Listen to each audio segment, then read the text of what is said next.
Welcome back to another episode of Unspoken Reality Podcast. This is the podcast that views the society from the eyes of a Kenyan youth. So, in this episode, we are going to talk about the topic of starting, right? So, the past 2 weeks, reality imetugonga. We reason is this: tuko in our fourth year of study and we are required to go for an industrial attachment at the end of the academic year for say, 2 to 3 months thereabout. Na kupata imekuwa tricky. Mind you, there is a government body, National Industrial Training Authority, NITA, that is there to place the students to the industries. So reality may set in when you've realized that it's not a guarantee. Sometimes you might not get their email kukuonyesha ni wapi umeitwa, ama unaweza itwa place that it's far, you are not willing to go there, or if you are, unaenda hiyo place and then you're told that your course of study is not relevant to this place, as in you won't gain anything where ukiwa hapa. So in short, we are tamaking to get an attachment. And hiyo imenifanya nika question, if hii ni attachment which is free, by the way, you are not getting paid, you are going to help to do some of the works they're about to try to gain that experience, and it's free na haupati. What about then the job market?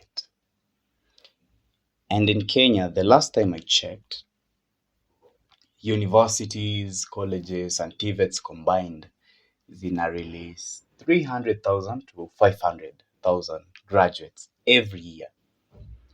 Now that was about 2 years ago. Perhaps you can go and get accurate information. Maybe the data has changed. So yeah, that's where we are. And a majority of us students huwa tukiingia campus tunaingia na that mentality that hii course yenye nafanya inaenda kunipea job fiti.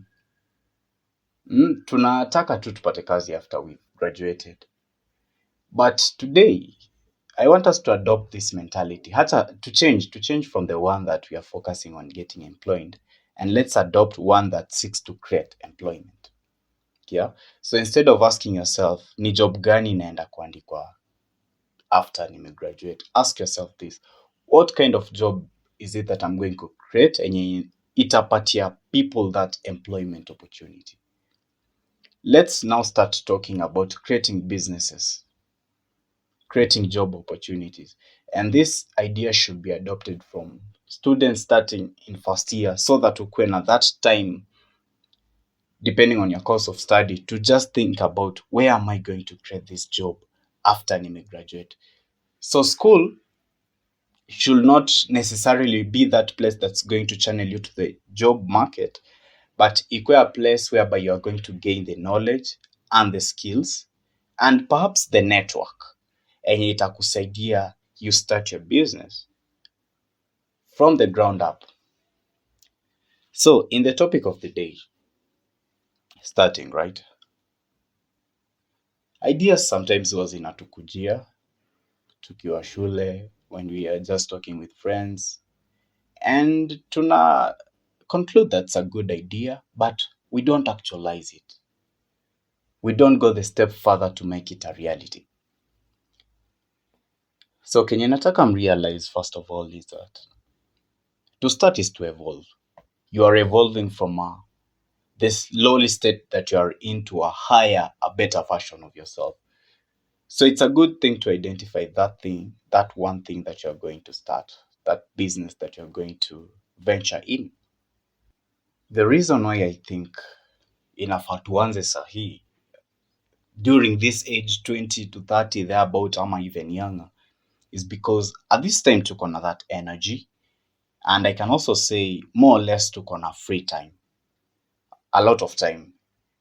Perhaps most of that time goes to schoolwork and whatnot, but time iko na energy iko. So this is the best time for us to start building. And I look into some of the thing yenye inatufanya tusianze. There are several, especially if you like to make excuses like me. There are several things yenye itakuzuia. So taking a look into this podcast, the idea that I had the idea 2 years ago. That was 2021, 2020. The first video that we released was in 2020, and the first podcast was 2021. And since that time, it has been quite a period since we released another episode. And the main reason for this, mbona sija actualize the idea that I had, is perfectionism. Nataka kukuwa perfect. Like I want to listen to the podcasts that are already out there. Nataka kujua all the details on how to do a better podcast, right? It's not a bad thing, but most of the time huwa inatuzuia advance in what it is that we are doing, because you realize that when una identify that hauna hizo resources for you to make a better podcast or anything that you are doing, you tend to procrastinate. And that's what happened with me. Another reason or rather excuse I'd use is the fact that we are in school. Huwa unajipata unasema, oh, sina time, I have to do the assignments, and life happens. But we need to change those strategies. We need to change those ideas, because we normally create time for the things that we love. So if you are to start something new, then definitely you have to create that time for it. Also, you'll realize that you have to make trades. Si kila time to you will have that moment or rather the time to do the thing that you want to do. Lazima utrade with something. If it's sleep, if it's entertainment, if it's having a good time, sports or whatnot, there is something that will suffer for you to make this thing work. So when you're starting, tusiogope kufail. I'm speaking to myself, by the way. Let's not fear failure.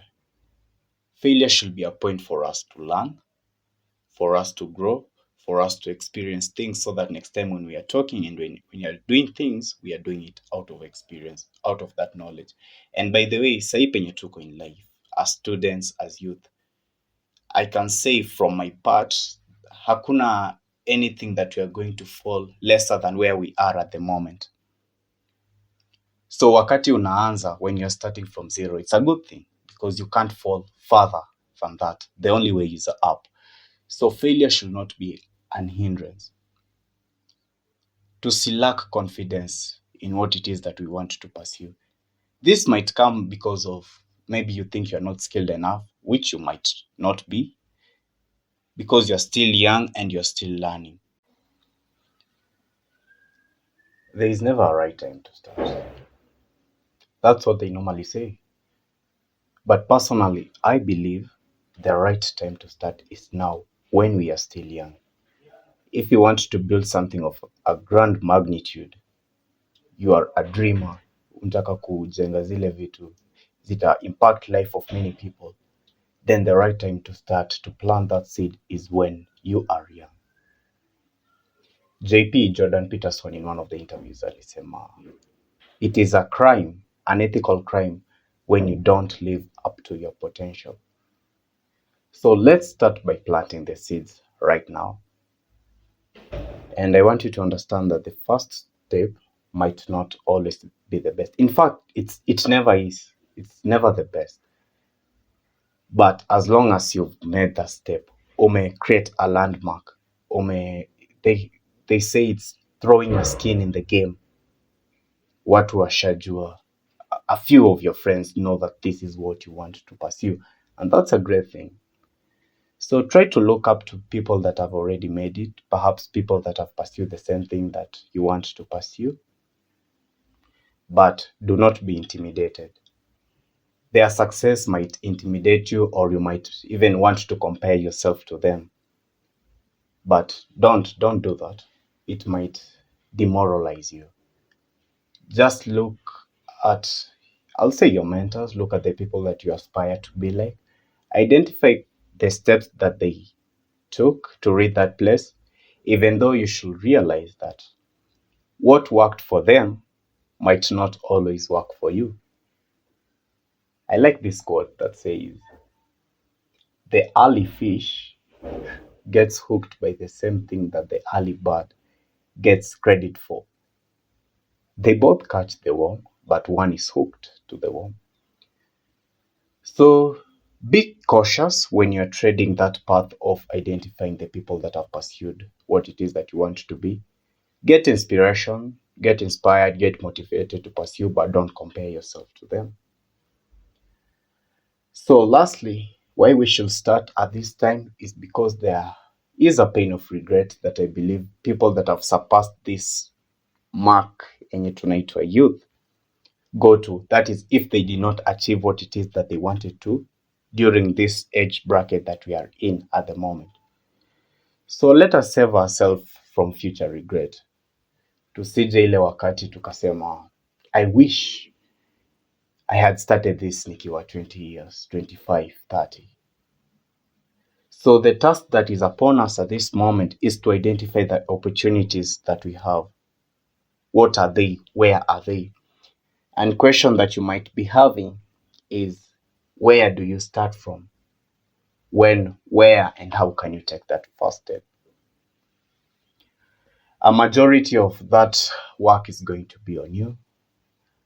But what has worked for me is I started from where I was. As a student, I tried to identify the opportunities that were there. What need did my classmates have? What need was there in my school? And I tried to solve that need. And that's the best kind of business. If there is a demand for something and you create a supply to it, obviously you're going to get customers. So try to identify the opportunities that are around you and try to solve them. When you do that, you are going to create an enterprise, and this enterprise is going to serve quite a number of people. So I really hope I've inspired some of you, if not all or most of you, to take that first step towards building. Lay that brick, put your name out there. In the future episodes, we are going to talk about starting right. But before you even start right, starting in itself is a good thing to do, is a nice first step to make. So yeah, I wish you blessings in all your endeavors. Everything that you're doing, may it bring success. So I've been your host. Shalom.